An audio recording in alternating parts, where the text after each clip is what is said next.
Todas as informações contidas nesse vídeo têm como base artigos e reportagens. Conteúdo não recomendado para pessoas sensíveis. Por volta das 7h20 do dia 21 de novembro de 2020, o chargista Marco Antônio Rosa Borges, de 54 anos, foi visto pela última vez no bairro Monte Castelo, em Campo Grande, Mato Grosso do Sul, onde morava com os pais. Segundo o filho de Marco Antônio, Kelvis Antônio Rodrigues Borges, o pai saiu de casa a pé, levando apenas o celular. Todo sábado, Marco Antônio ia à massoterapeuta Clarice Silvestre de Azevedo fazer sessão de massagem. De acordo com Kelvis, o pai não deu mais notícia desde então. Ele conseguiu acessar a conta do Google de Marco Antônio e o último sinal de localização do celular apontou a 3 quadras da casa de Clarice, com quem, segundo Kelvis, Marco Antônio já teria tido um relacionamento. Entretanto, segundo Clarice, Marco Antônio não foi até lá, mas por volta das 8h30, uma foto dele com ela foi enviada do Facebook de Marco Antônio para o Facebook dela. Na manhã do dia seguinte, 22 de novembro, familiares refizeram o caminho feito por Marco Antônio e encontraram imagens de câmeras de segurança onde ele aparecia caminhando pelas ruas do bairro. O caso ficou sob responsabilidade da Delegacia Especializada de Repressão aos Crimes de Homicídio. O grupo de operações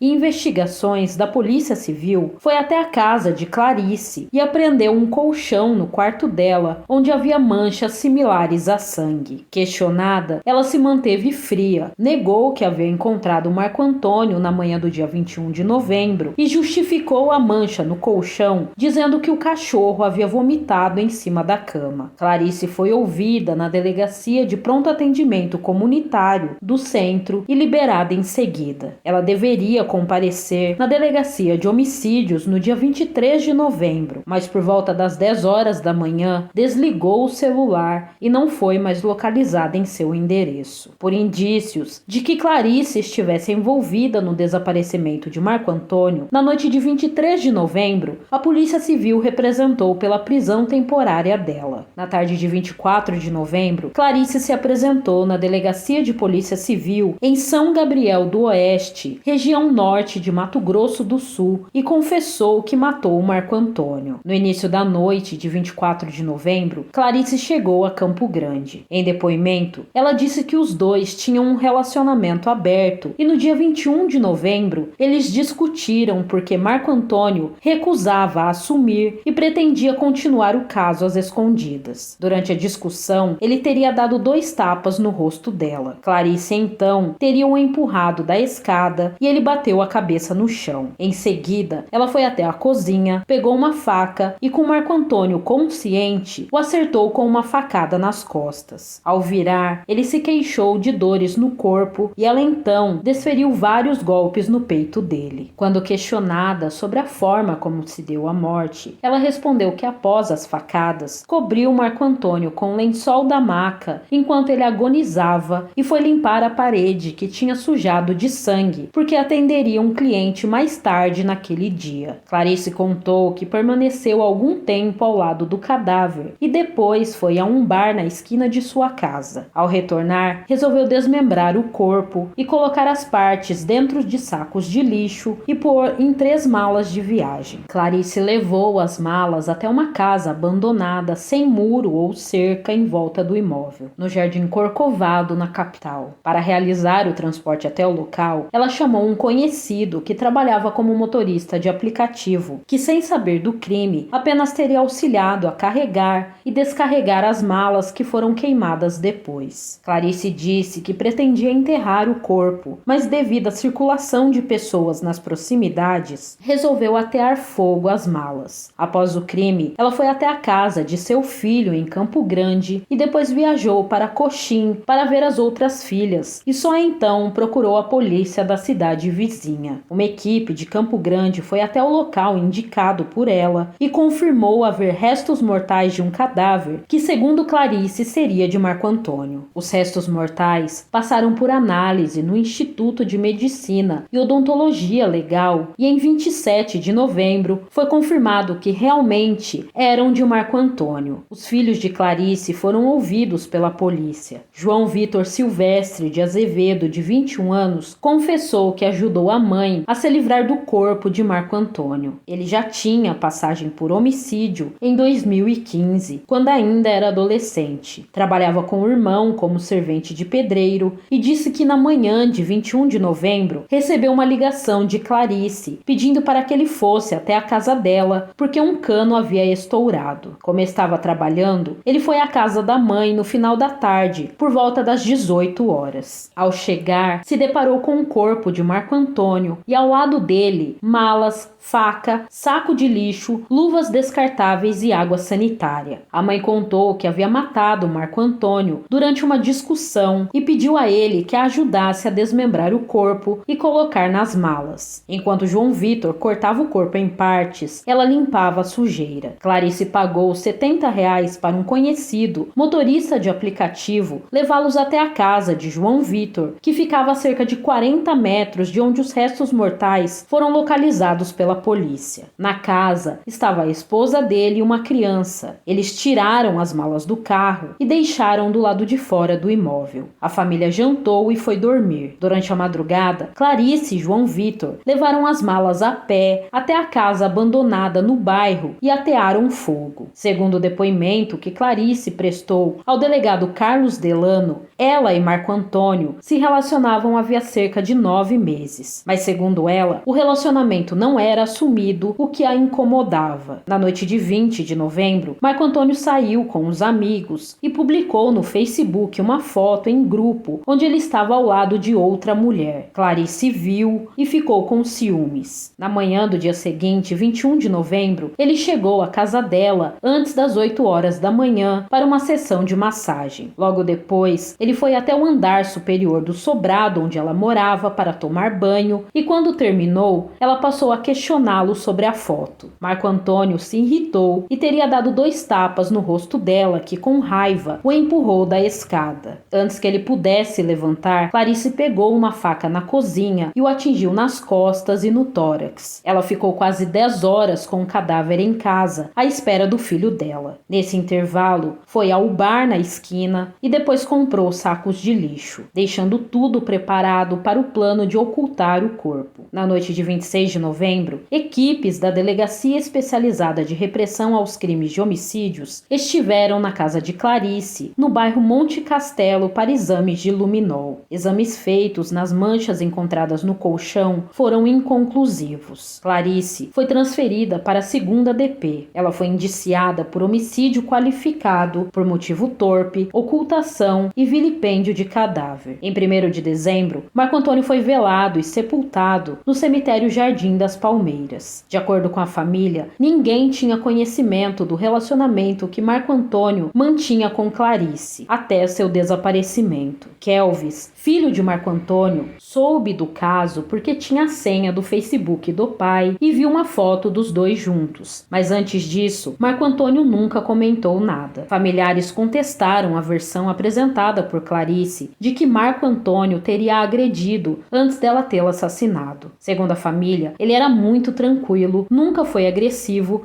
e não costumava se exaltar. Marco Antônio era chargista do jornal O Estado de Mato Grosso do Sul desde outubro de 2006. Suas charges eram publicadas sempre na página de opinião do jornal. Em 18 de dezembro, a Delegacia Especializada de Repressão aos Crimes de Homicídios representou a Justiça pela prisão preventiva de Clarice. Por considerar o crime praticado com extrema crueldade, o juiz da 2ª Vara do Tribunal do Júri acatou o pedido da Polícia Civil e converteu a prisão temporária de Clarice em preventiva. Ela foi transferida para o Instituto Penal Feminino irmã Irma Zorz, em Campo Grande. Em 2 de janeiro de 2021, o Ministério Público de Mato Grosso do Sul representou denúncia contra Clarice por homicídio triplamente qualificado, destruição e ocultação de cadáver. O filho dela, João Vitor, foi denunciado por ocultação de cadáver. Em 4 de janeiro, o juiz recebeu a denúncia e os dois tornaram-se réus no processo. João Vitor respondeu ao processo em liberdade. Na tarde de 11 de março, o juiz da primeira vara do Tribunal do Júri atendeu o pedido da defesa e determinou a instauração de incidente de insanidade mental para Clarice Silvestre de Azevedo, que passou a tramitar em segredo de justiça. A Defensoria Pública havia pedido para que o processo que tratava do homicídio também fosse colocado em segredo, mas o juiz indeferiu o pedido, já que isso iria contra as hipóteses legais. A defesa incluiu no pedido para alegar insanidade mental de Clarice o parecer de uma psicóloga que a atendeu no Instituto Penal. A profissional relatou que Clarice tinha dificuldades de estabelecer contato ativo com a realidade, sentia culpa e vergonha. Também considerou que ela tinha impulsividade associada à falta de amplitude interpessoal, impulsos agressivos e hostis. Segundo a defesa, Clarice sofria de depressão, já teria tentado tirar a própria vida e teria cometido o crime durante um episódio de surto por seus impulsos hostis. A defesa pediu absolvição ou impronúncia de Clarice. O resultado do exame de insanidade mental atestou que os impulsos hostis descritos pela defesa não estavam relacionados a transtorno mental, mas sim a um traço da personalidade de Clarice, que, conforme laudo, era perfeitamente capaz de compreender o caráter ilícito de sua conduta e de se determinar de acordo com este entendimento. A psicóloga atestou depressão moderada e recomendou tratamento ambulatorial com acompanhamento psicológico e psiquiátrico. Segundo o laudo, não existia nexo causal entre a maneira como o crime foi cometido com o transtorno depressivo. Em 29 de julho, o laudo foi anexado ao processo. O juiz da primeira vara do Tribunal do Júri considerou o laudo em questão coerente e sem qualquer contradição. Ficou determinado então que Clarice fosse levada a júri popular. A defesa pediu a anulação do exame de insanidade mental. Segundo o defensor público, o exame foi realizado por profissional não oficial e ainda uma psicóloga, contrariando o Código de Processo Penal, que exige elaboração por médico psiquiatra. De acordo com o defensor, a psicóloga não levou em conta situações traumáticas vividas anteriormente, como a morte de um filho em 2013, e como isso pode ter influenciado no momento do crime. Nas alegações, o defensor pediu preliminarmente a suspensão do exame de insanidade até julgamento do recurso e posteriormente a nulidade. No processo, alegou que Clarice era inocente das acusações, mas que somente iria apresentar todos os argumentos em caso de julgamento. Em 2 de junho de 2022, na primeira vara do Tribunal do Júri do Fórum de Campo Grande, Clarice Silvestre de Azevedo e o filho dela, João Vitor Azevedo Leite, foram a júri popular pelo assassinato e ocultação de cadáver de Marco Antônio Rosa Borges. O primeiro a ser ouvido foi o delegado encarregado pelo caso, Carlos Delano, titular da Delegacia Especializada de Homicídios. Segundo o delegado, o problema entre Marco Antônio e Clarice teria começado quando ele iniciou um relacionamento com outra mulher, já que para Clarice, os dois estavam namorando. Marco Antônio teria proposto a Clarice que eles continuassem o caso com ela sendo sua amante. A proposta deixou Clarice em depressão e 7 dias sem sair de casa. Na noite anterior ao crime, ela viu a foto que Marco Antônio postou ao lado de outra mulher, o que teria motivado a briga e, consequentemente, o assassinato. Os investigadores encontraram uma caderneta na casa de Clarice com anotações sobre valores cobrados e clientes. Ela notou ter atendido Marco Antônio 42 vezes. Durante o depoimento, a mala onde o corpo foi colocado foi exibida em plenário. Logo após, Clarice foi ouvida. A última vez que ela havia prestado o depoimento foi durante a prisão e investigação policial. Na fase de audiências de instrução, ela preferiu manter o silêncio. Clarice contou que conheceu Marco Antônio em dezembro de 2019, no bar da esquina da sua casa. Ela pediu ajuda dele com artes gráficas para para divulgar o trabalho dela e, em troca, ofereceu seus serviços como massoterapeuta. Ela disse que nunca cobrou que ele assumisse um relacionamento sério com ela. Relatou que sabia da intenção dele em reatar com a ex-namorada e que estava focada no trabalho e nos estudos. Porém, durante o interrogatório, entrou em contradição, lembrando conversas em que indagava o porquê de não serem namorados. Em uma das conversas, Marco Antônio teria dito que não arrumaria namorada e que Clarice seria sua amante. Segundo relatou, Marco Antônio tinha vergonha por ela trabalhar com massagem tântrica, um tipo de massagem erótica que desperta a consciência corporal e experiências sensoriais. De acordo com Clarice, era Marco Antônio quem escolhia seus clientes e ele não gostava que ela atendesse pessoas próximas a ele. Ainda segundo Clarice, ele sempre olhava a agenda dela e ela disse que chegou a ter crises por conta desse controle. No dia do crime, 21 de novembro de 2020, ela relatou que Marco Antônio teria avisado que iria à casa dela. Quando chegou, ela disse que logo após atendê-lo teria cliente, o que teria iniciado uma discussão que evoluiu para agressão. Marco Antônio a ofendeu com palavras de baixo calão e a jogou na cama com um empurrão. Ela tentou se levantar e foi novamente empurrada. Foi quando deu um empurrão nele que rolou a escada e caiu desorientado. Nesse momento, ela teve a impressão de que ele pegaria uma das pedras que ficavam como enfeite no pé da escada para atacá-la. Ela pulou sobre ele e buscou uma faca na cozinha. Clarice contou que a intenção era acertá-lo no braço, mas como ele se movimentou, acabou o atingindo no pescoço e próximo ao coração. Ela disse que só parou porque o cachorro começou a latir muito. Depois disso, assistiu Marco Antônio agonizar por pelo menos 5 minutos. Desorientada, saiu de casa e foi até o bar da esquina. Conversou com a proprietária, ajudou a varrer a calçada e colocar as mesas. Depois, foi tomar caldo de cana e, na volta, comprou sacos de lixo e produtos de limpeza. Ligou para o filho por volta do meio-dia e disse que tinha feito uma besteira, uma coisa muito errada. Enquanto o filho não chegava, segundo Clarice, para evitar ficar em casa, passeou com um cachorro pelo bairro. João Vitor chegou à casa da mãe por volta das 18 horas. Ele se assustou e disse para que ela chamasse a polícia, mas Clarice insistiu que ele a ajudasse a se livrar do corpo. Ela admitiu que a ideia do desmembramento partiu dela. Enquanto cortavam o corpo, devido ao cheiro do sangue, Clarice jogava água sanitária no local. As partes foram colocadas em malas de viagem e em seguida ela chamou um motorista de aplicativo conhecido dela. Disse ao motorista que precisava transportar as malas com roupas para a casa do filho no Jardim Corcovado. Próximo ao terreno onde pretendiam descartar as malas, estava acontecendo uma festa. Os dois aguardaram a movimentação diminuir para deixar as malas e atear fogo. Clarice disse que gostava muito de Marco Antônio e que estava arrependida do que havia feito. Ela disse que ficou com medo de ser presa após a polícia tê-la chamado para depor sobre o desaparecimento e resolveu sair da cidade. Foi para Coxim e depois para São Gabriel do Oeste para ver a filha, que a convenceu a se entregar. Clarice Silvestre de Azevedo foi condenada a 15 anos de prisão por homicídio duplamente qualificado, por motivo fútil e impossibilidade de defesa da vítima, e a 1 ano e 6 meses pelo crime de ocultação e destruição de cadáver, totalizando a pena em 16 anos e 6 meses de reclusão em regime fechado. João Vitor Silvestre de Azevedo foi condenado a 1 ano e 6 meses de prisão em regime aberto por ocultação de cadáver. Nos 2 casos, foi considerada a atenuante da confissão dos réus sobre os crimes. Kelvis, filho de Marco Antônio, declarou que a família esperava uma pena maior comparada ao que fizeram, principalmente João Vitor, que podia ter evitado a barbaridade que aconteceu. Clarice cumpre pena no estabelecimento penal feminino Irmã Irma Zorzi, em Campo Grande. Você se lembra ou conhecia esse caso?